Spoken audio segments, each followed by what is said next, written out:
All right. Can you see my my opening slide? Yes, we can. Excellent. So good afternoon, everyone. My name is Zachary Herrmann.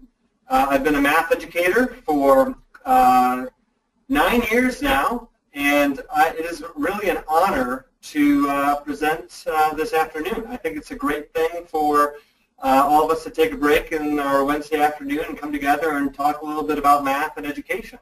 So I'm appreciative of the opportunity. Thanks to Sendo for organizing and ICTM for hosting this. And as many of you probably know, this is a series of webinars, so hopefully if this is your first time, you will continue to engage with us in the future, and if it's not, welcome back. I am going to talk today about creativity and curiosity in the mathematics classroom. I've got my Twitter indicated here on this screen. I'd love to continue the conversation. I'd love to continue the discussion about what this means for our classrooms, our schools, our districts, our communities. So please do provide some feedback, some insight, share some ideas. I'd love to keep the conversation going. All right, you can hear me now? The question of creativity and curiosity actually came up recently in this presidential election. I was watching the Democratic National Convention, and in a video introduction to President Obama, there was a quote that really struck me. And that quote was, "Nothing comes to the office of the president unless it's an almost impossible problem, and he has to be the one to figure it out." So again, that quote was, nothing comes to the desk of the president unless it's an almost impossible problem, and he is the one that has to figure it out. And that struck me because it begged the question, what sort of education prepares students to tackle almost impossible problems? Problems that someone like the president might face. And it turns out that there are increased demands for people in all sorts of professions, not just the presidency. So regardless of what sort of future career you're looking, if you're going to be an active participant in our democracy, if you're going to attend college, if you're going to attend any number of careers in the 21st century, you have increased demands on your ability to solve problems, work with others, show leadership, communicate complex ideas. So this thought experiment came out of what would it take to actually prepare a future president? What if a future president was sitting in your classroom? Would they be prepared for the job, the demands of the job, because of their experience in your classroom, or in spite of your experience? And that was a startling question for me to ask myself, and it actually kind of scared me. Like, what sort of experience did I actually give my students, and in what ways did it prepare them to take on the world's almost impossible problems?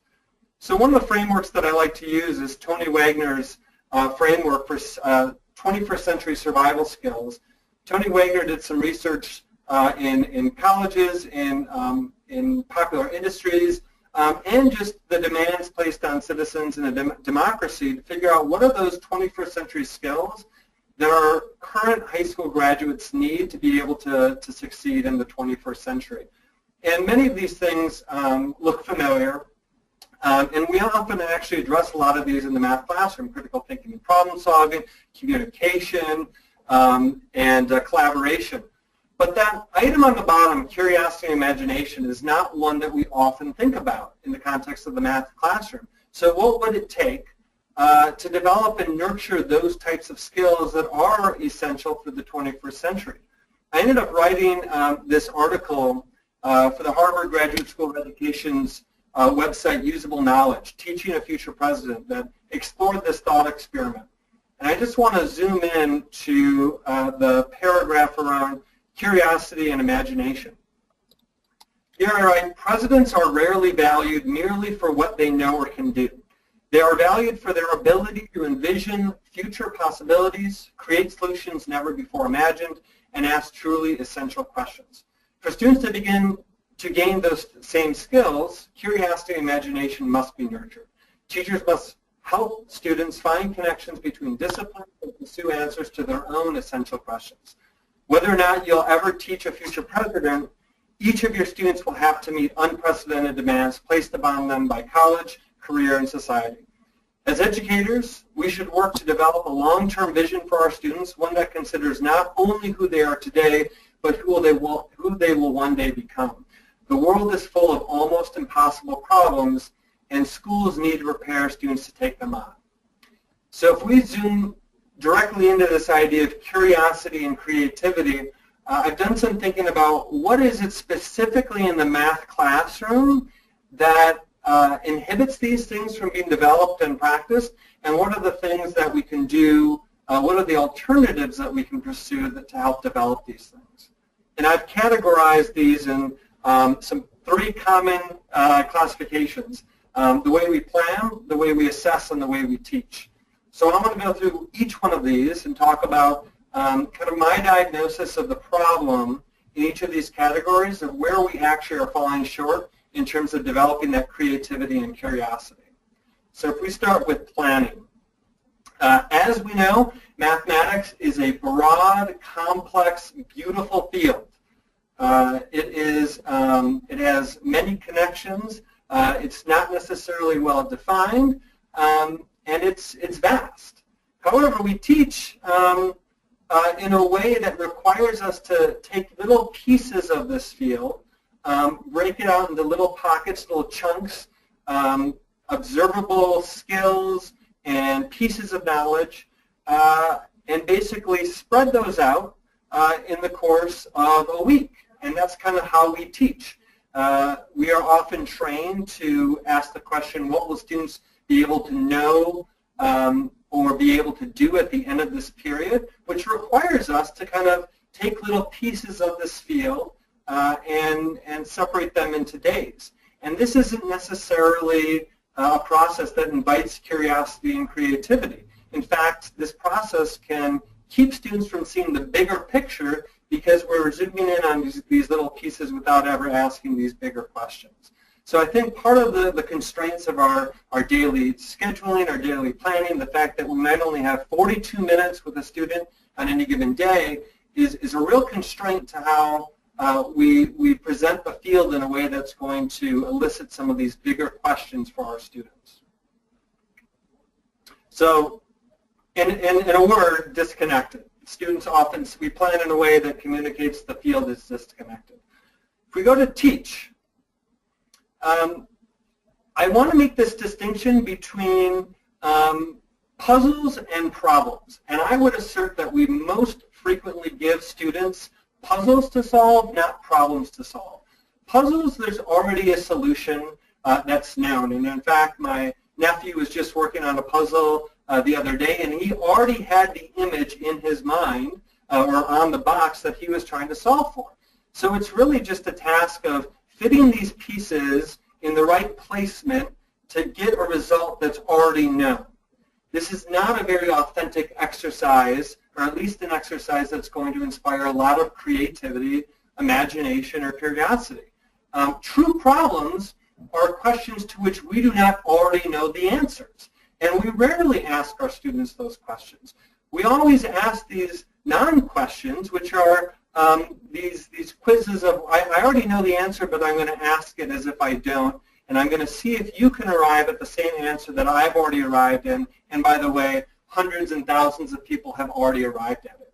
Compare that to asking a question to which we really don't know the answer. Like, how many steps does the average high school student take in a day? You know, that question I don't know the answer to, and probably a lot of people haven't figured out for a given school or a given context. Yet, the mathematics that is required to answer or think about that type of problem is might be the same as the mathematics required to solve a puzzle. But the difference in framing it as a genuine problem, a genuine question to which we do not already know the answer, offers much more opportunity to inspire creativity and curiosity. So the way that I like to frame this is that we think of the learning first, and then we design problems. We learn a concept, and then we apply it. And that's actually opposite of how the world actually works. I do not look up a word in a dictionary in hopes that I might, or in fear that I might come across that word. I come across that word in real life. That's the problem. that is what inspires the learning. So instead of the learning inspiring the problems, a much more genuine, authentic way is encountering a problem that requires you to learn. That's how we learn in the real world, yet that's not how we learn in school. So the way we teach, I'm considering in many ways unnatural. And then finally, the last category is assess. I would argue when I talk to many teachers and when I consider my own assessment practices, the universe of things that we value is quite expansive. We say we value things like creativity, curiosity, critical thinking, problem solving, leadership, entrepreneurship, initiative. Yet, we also have a real value or commitment to assessing in a certain way, in a way that is standards-based, that's measurable, reliable, valid. We want to make sure that our tools are precise and fair. And so we filter these values through this criteria for what makes an assessment, and we actually end up assessing a very small amount of what we actually value. And what this does is we end up assessing the things that are easy to measure, which happen to be the things that are more routine, that are more skilled, that might just be pure knowledge and not necessarily a demonstration of true understanding. Those types of pieces of information and knowledge and skills aren't always the types of things that are going to inspire the curiosity and the creativity that some of these broader ideas have. So the assessment, which drives so much of the activities and the learning and the experiences in our classrooms, are artificially narrow and aren't necessarily the type that are going to inspire truly creative experiences for our students. So I painted a pretty grim picture here of the way we plan, teach, and assess, and how those are leading to environments that are not very rich for the development of curiosity and creativity. And now I'm hoping to provide a few alternative approaches, different ways we can think about these three ideas. But maybe I'll just pause. Sendel, I've not been looking at the screen. I don't know if there are any questions or if there's a moment here to take a quick pause where I've kind of set up the doomsday scenario before I provide some of my thoughts. I don't think anyone has any burning questions right now, but I certainly have some brewing. That's a good reminder that if you have questions, please put them in the questions part of your control panel, and I'll pop in. But I think right now we're feeling pretty down, so we're hoping that Zach will pick us back up. Okay, good. Yes, yes. It is a grim picture, and I want to say that this is a picture in spite of the beliefs that we espouse about what we care about as teachers. You know, we say we care about curiosity and creativity, but there's so many constraints, design constraints about the way our jobs are designed and the ways in which we are held accountable and the systems in which we exist that just do not produce the types of results that we say we value. So this is really a tension between our values and our practices, and I'm not placing any blame. These are all reflections from my own practice as well, but how can we, in spite of those constraints, still find a way out of here where we can find ways to do better at nurturing and developing curiosity and creativity? So I'm going to go through each one of these categories again and provide some of my thinking, my current thinking about what we might be able to do. So let's start with plan. I like to think of a storyline when I plan, and this insight came from when I had a student teacher. And when I was a student teacher, you take a different role. You're sitting in the back of the classroom. You're watching a novice practitioner do the best that they can in trying to communicate a set of or a series of ideas to students. And the question that I kept asking myself and consequently asking the student teachers, like, what story are you going after? Like, what is the arc of this lesson? And I kept thinking, like, where are you, like, intentionally building moments of intrigue? How are you you know, putting in moments of foreshadowing? Where's the climax? Where's the resolution? Who are the main characters? What's the conflict? This idea of story was remarkably compelling. We know stories are a powerful tool for learning. Where's that story in the math classroom? So when we think of stories, they have drama, they have foreshadowing, they have action, they have climax, they have resolution. And my argument is that so should your lessons. So an example of how I incorporated this idea in my geometry classroom is with the Pythagorean theorem. The Pythagorean theorem in high school is a difficult thing to really get students excited about because they have already learned it several years prior. And we do this weird thing where, well, you can't use it because we haven't proved it yet, but we know you already learned it. Again, all of this craziness is not very inspiring to curiosity and creativity. So I took a different approach one year where the moment, in about the week of the buildup of when we were actually going to prove the Pythagorean theorem in class, about a week prior I said, in a week we're going to prove the Pythagorean theorem in class. Right now you have about 80% of the knowledge and the theories that you need in order to prove that. So try to think about how might we go about proving the Pythagorean theorem. And I kept dropping these little hits, and I kept adding some foreshadowing into my lessons, and I definitely had some drama there. But the idea was that I was trying to build this climax, and I noticed that my students would leave the classroom thinking about this, how am I going to prove this Pythagorean theorem, and they'd come back in having those same conversations. So it started infiltrating kind of their psyche, and this was captivating to many students because I added some of these elements of the storyline in there. I think every good lesson has some sort of storyline, and it's useful to think about where are those elements of the climax, where's the drama, where's the resolution, and if not, how do you expect students to really be captured and engaged by this lesson?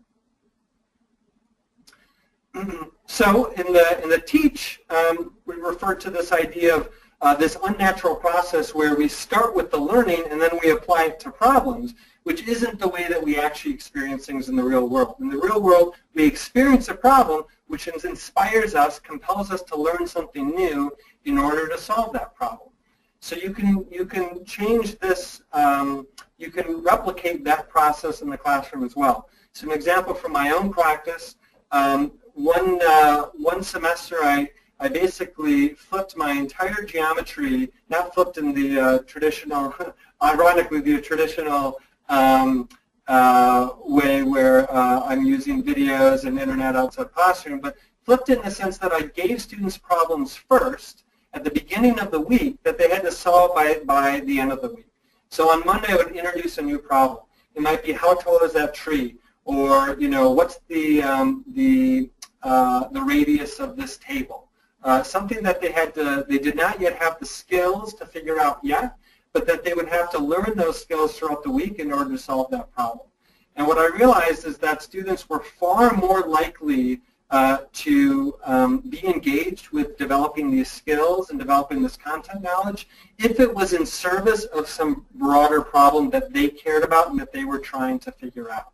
So this flip changed the engagement, changed the curiosity, and it actually introduced some new content that I wasn't planning on teaching because students came up with different ideas and different ways to solve the problem, and actually introduced content that was above and beyond the standards that I had originally intended to teach, because students were able to pursue their own curiosity and creativity in service of solving that problem.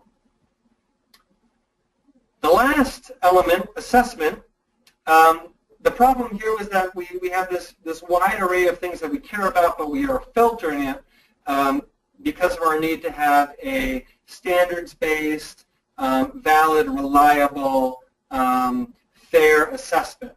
So how can we get around this assessment issue? So one of the projects that I have done every single year of my teaching is this inflatables project, where students spend a week in a small group of 4 to 5 students and 100 feet of plastic tablecloth where they design, create, and analyze a giant inflatable structure. And students struggle mightily with the task. They have to collaborate with each other. They have to design a complex structure.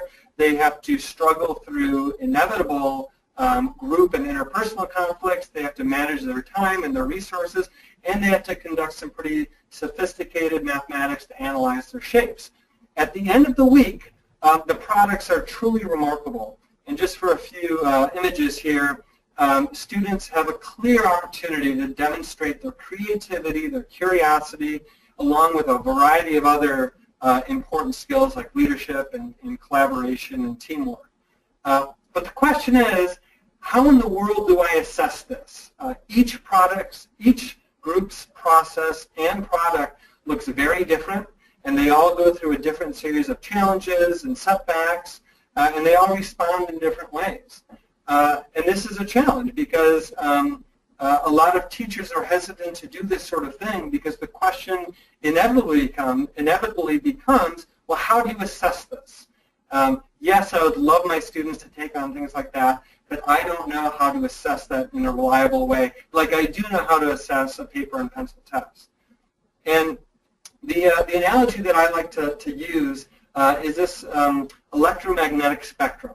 And if we think about the electromagnetic spectrum, we have a wide range of frequencies that we might care about. We might care about gamma rays or X-rays or ultraviolet rays or infrared or microwave or even the long radio waves. But we can only see a very small portion of it. And so we might be tempted to only measure and assess that small portion of it because it's easy for us to see. In other words, with our eyes, we already have the tool to see that small visible light spectrum.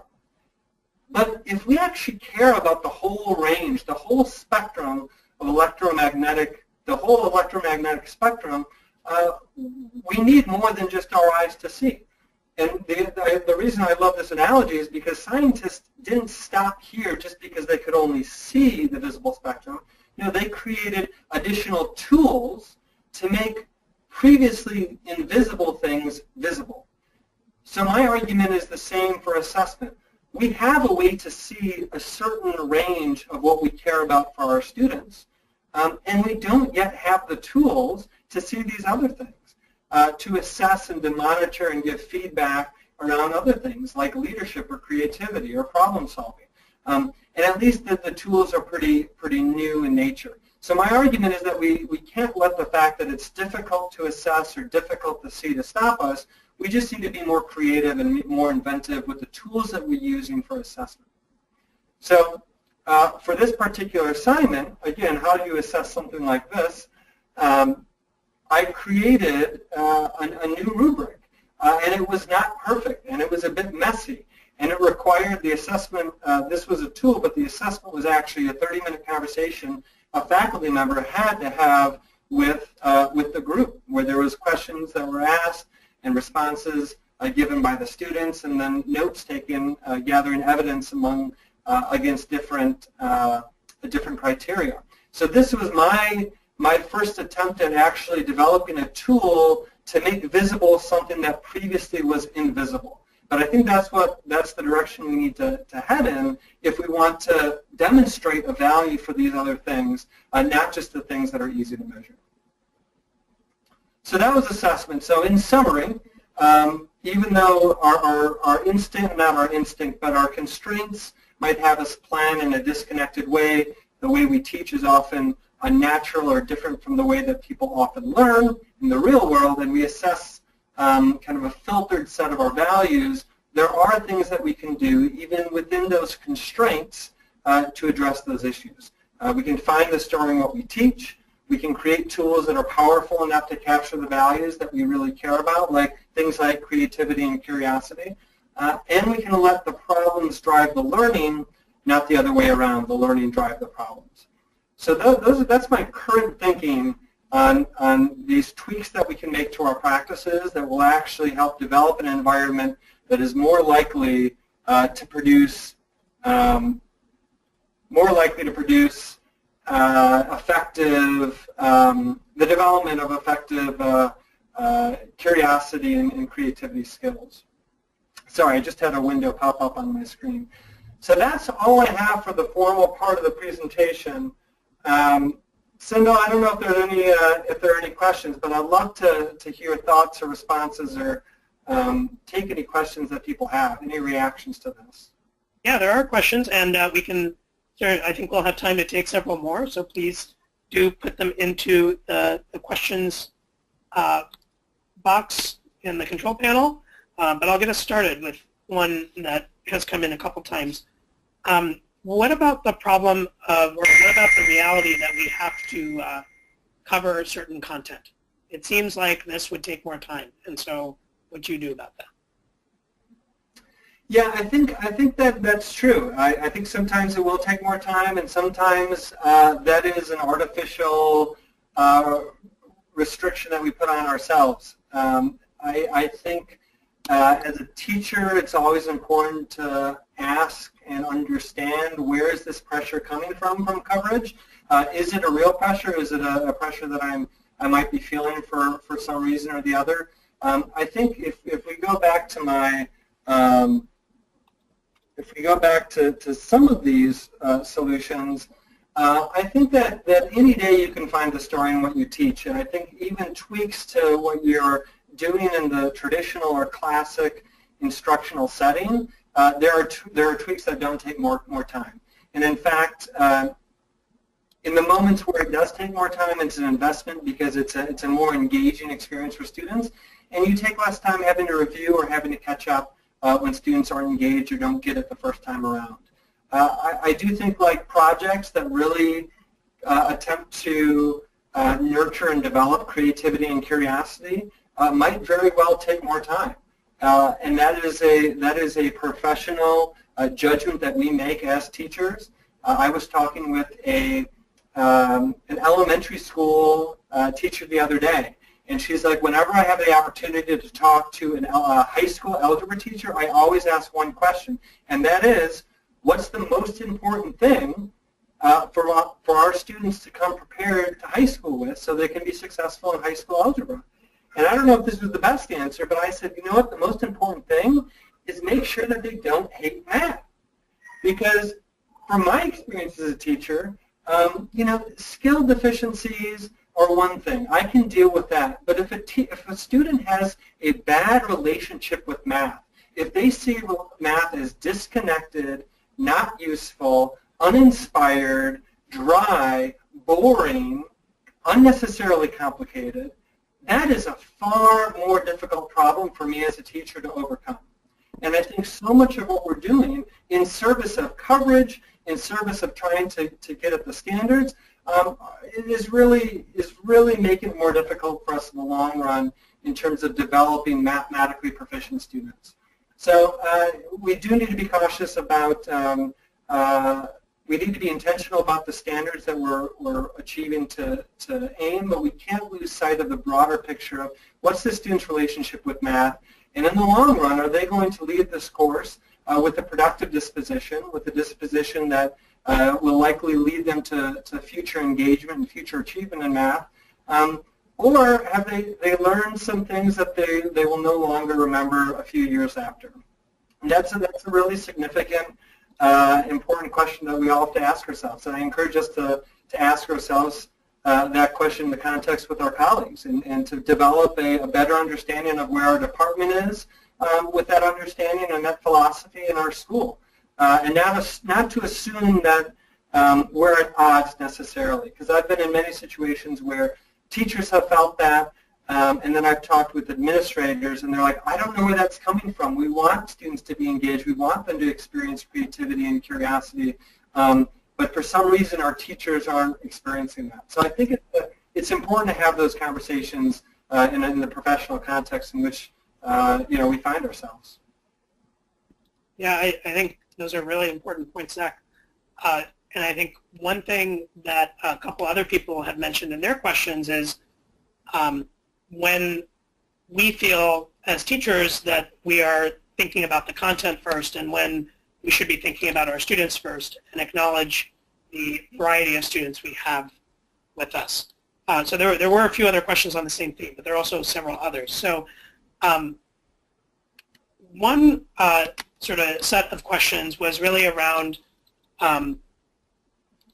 making a change that goes beyond your classroom, or even a change, making the change in your own classroom.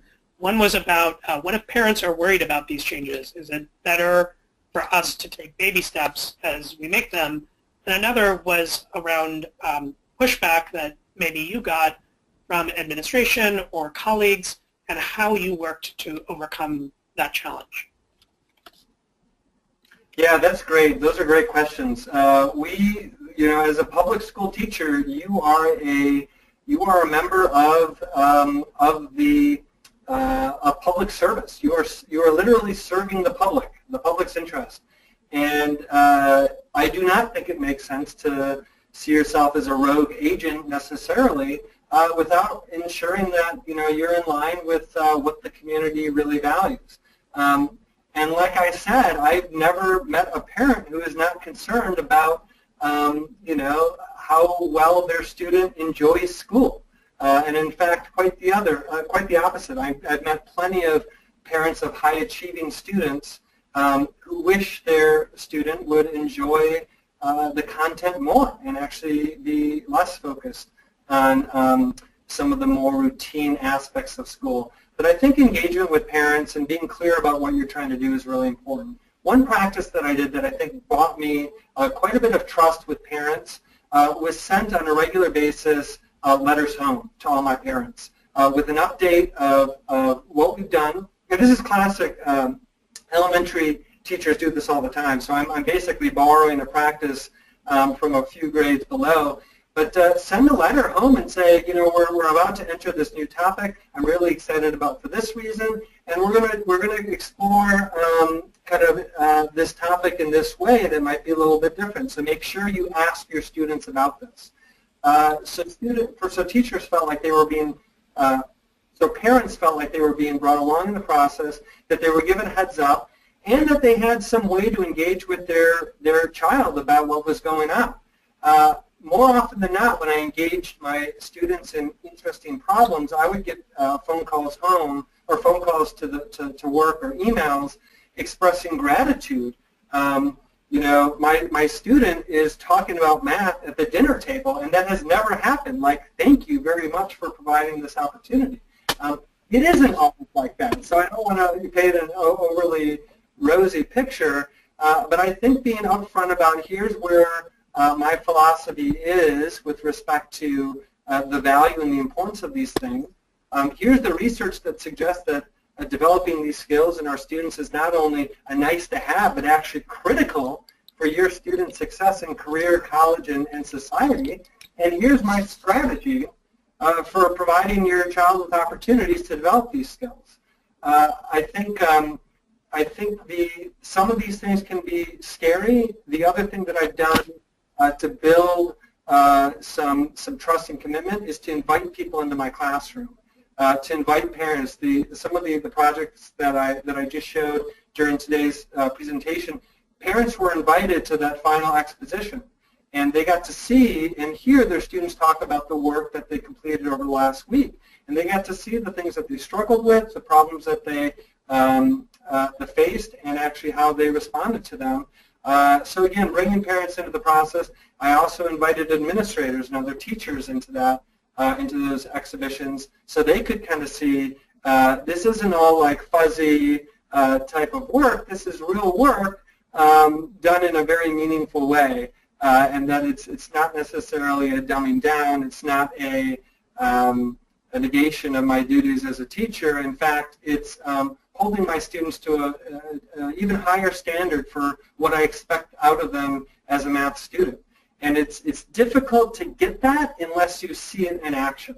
And so bringing people into the classroom, not being secret about it, and being clear in your own mind, here's what I'm doing, why I'm doing it, and here's how I'm going to measure it, and communicate that with the stakeholders is a really powerful way to bring people along.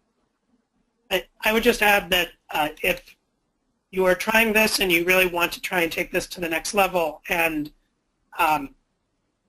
you are in a situation where it might seem challenging to do what Zach did and actually try it first and let people see it live, there is a documentary that came out last year called Most Likely to Succeed that has some really vivid examples from one high school about some of the transformations that Zach is talking about.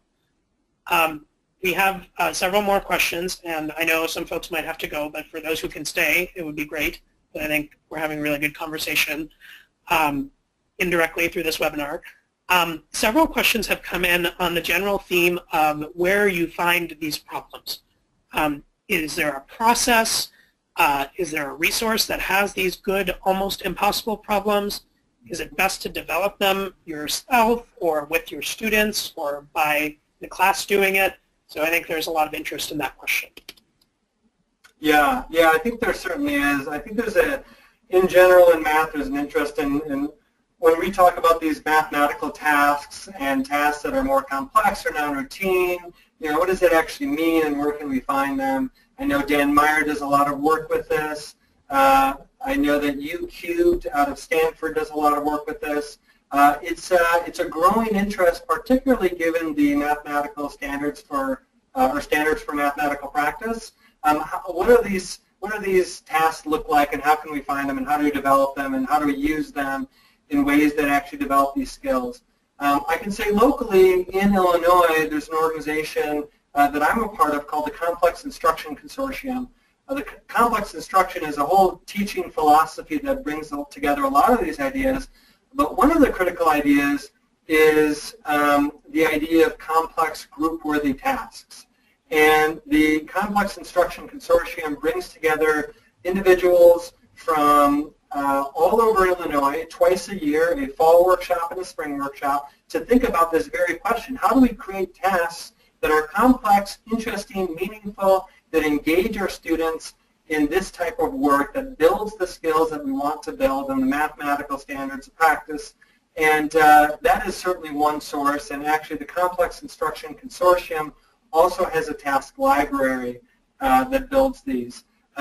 But I would say that generally speaking, a great way to build these tasks is just to have your radar constantly on for opportunities to think about real-life problems through the lens of mathematics.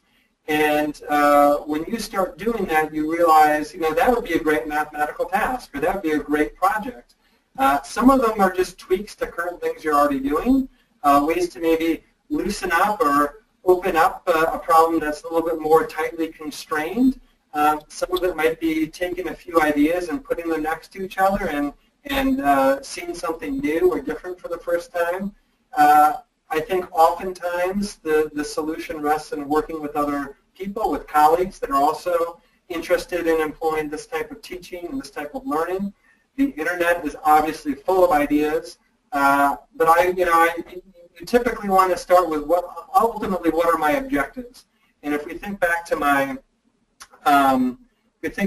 one of these slides that I'll try to get to, it's not necessarily helpful to think about what's my objective for today, and how can I use my objective today to create an interesting project or an interesting task, because the way in which we kind of slice and dice the field to put it in our little buckets of days isn't conducive to some of these bigger, larger, more interesting tasks. So instead of thinking about what's my objective for today, think about over the course of the next week, over the course of the next month, what are those essential understandings that I wanted to develop in my students? What are those big ideas? What are those themes that I want to get at? And what are some projects or some problems or real-life scenarios that are conducive to those themes? So certainly thinking broader sense is helpful for a lot of people than kind of day-to-day. And then just to, again, interact with colleagues and put up that radar and constantly on the lookout for tasks. And Zach mentioned the Complex Instruction Consortium. I just put a link to their website, including the task library, in the chat window.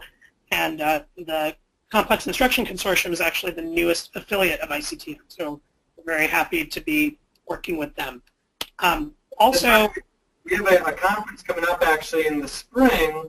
In our fall conference, we had about 70 educators convene at Evanston Township High School.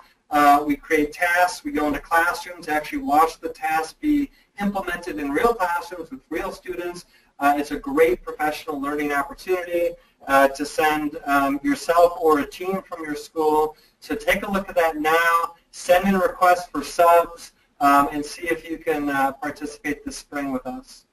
That is on March 8th of 2017. One other source that you might want to look at, the problems Zach mentioned, I think are rooted in real-world context. I think there are also a lot of interesting problems that really inspire creativity and curiosity within mathematics itself. And one source that you might want to look at is the Math Circles of Chicago has an annual math research fair for students. It's like a science fair, but for math.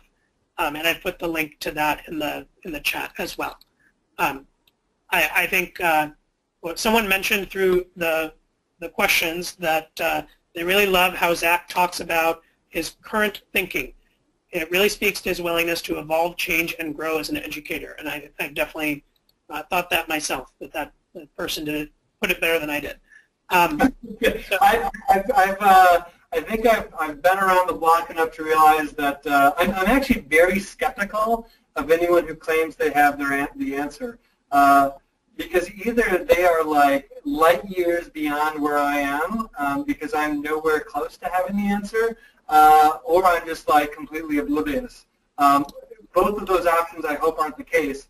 But yeah, the willingness to be open is key. So, and my thinking changes, you know, as I experience more. So, and I think it's things like this, you know, it's these opportunities on a Wednesday afternoon to engage with colleagues from across the state on an issue like creativity and curiosity. It's making these connections, hearing an idea there or here, getting connected with additional resources. I'm really hopeful in the power of these sorts of communities to build kind of our collective practice around math teaching and learning. So I think that things like this are great. And we're getting close to the end of our time, but there are a few questions that came in that I think are on the general topic of basically how do you make this change? Well, one person said, what do we need to be ready to give up to make these changes? And I think that goes beyond the content conversation earlier. Others asked about, you know, schools that have tracked math classes and whether that helps or gets in the way, and is there any difference in your approach or in your students' response depending on which track kids are in. And then one person asked more generally, what policies help this kind of teaching for creativity and what gets in the way? Yeah, I think those questions are really significant. One theory on change is that people don't resist change per se. They actually like change if it's a great idea. They resist loss. And so if you feel someone resisting a change, you might ask yourself, what do they stand to lose from this change? And I think in this context, it might be difficult to see, but in my mind, the obvious answer is that teachers stand to lose competence. Venturing into this sort of teaching when you have not done it before is going to make you feel, in many ways, incompetent. You are not going to be successful. You're not going to experience success in the same way that you feel you're experiencing success in more traditional ways of teaching. You're going to struggle more. You're going to get feedback that's different than what you received before. You're going to be experiencing your professional identity different, and it's not necessarily going to be one of highly competent practitioner. It's going to be novice, you know, humbling, you know, entrepreneur. And so I think as you embark on this, you need to think about this is part of what it means to be a professional, to put yourself in a position where you expose yourself to new things.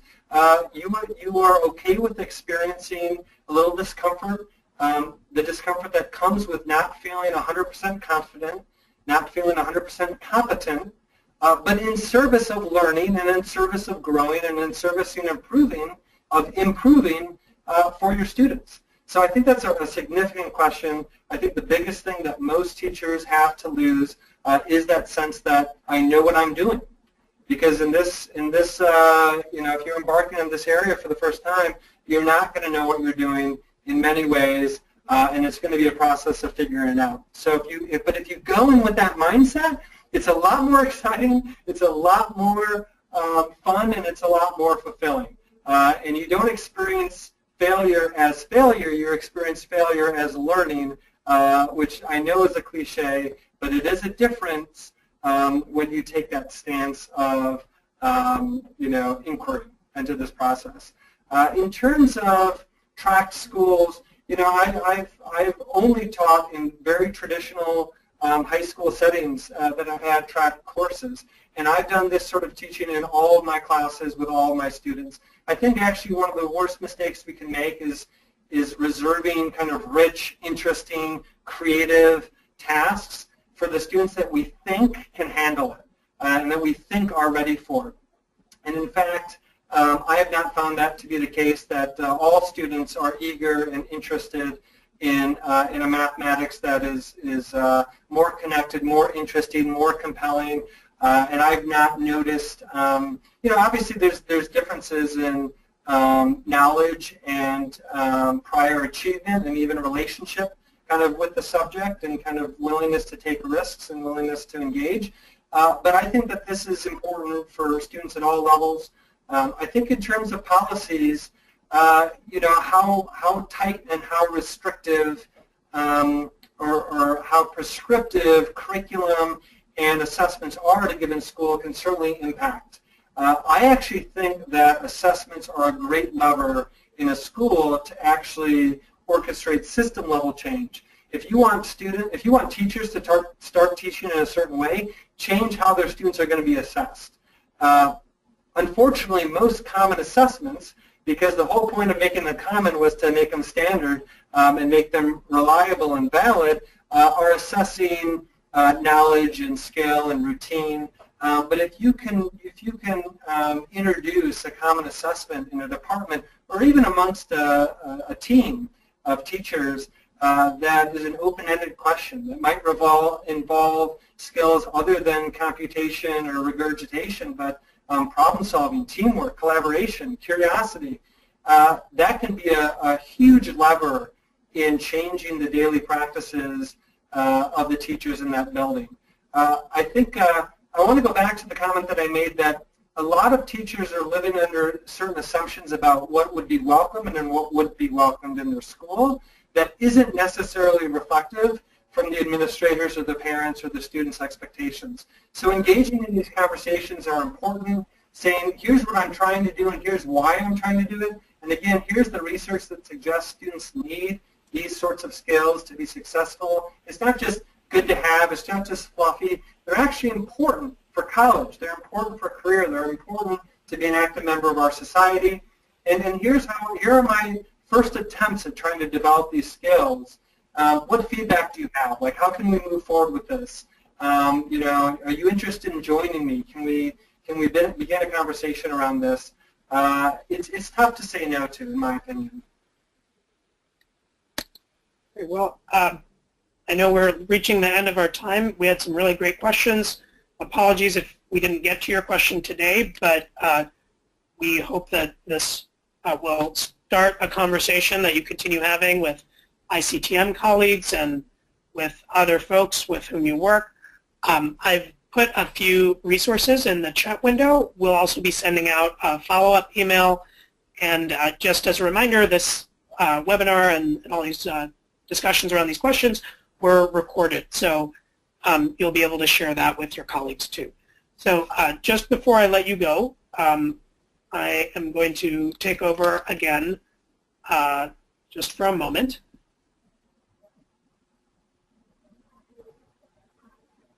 And just a few things that I wanted to make sure that we take this moment to tell you.